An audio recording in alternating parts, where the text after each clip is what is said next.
Boys and girls, moms and dads, I'm Jean, and I am here today to share with you about the Boston section out of the Constitution Camp for Kids. So let's get started.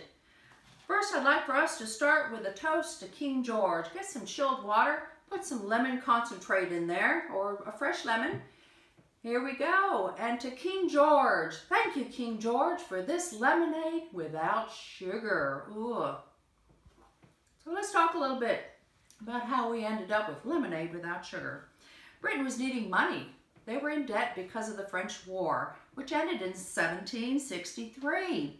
King George imposed the Sugar Act on the colonists of 3 cents, which made sugar very expensive for them.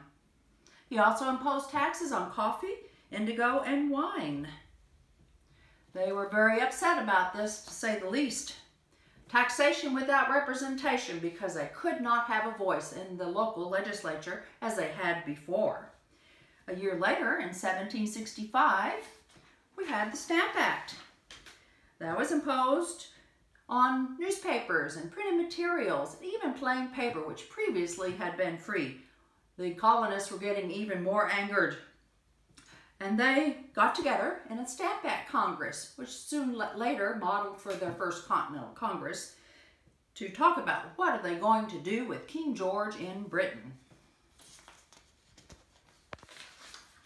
Next, we have the Stamp Act repealed, and we move on then to the Boston Tea Party, very famous, another demonstration by our colonists.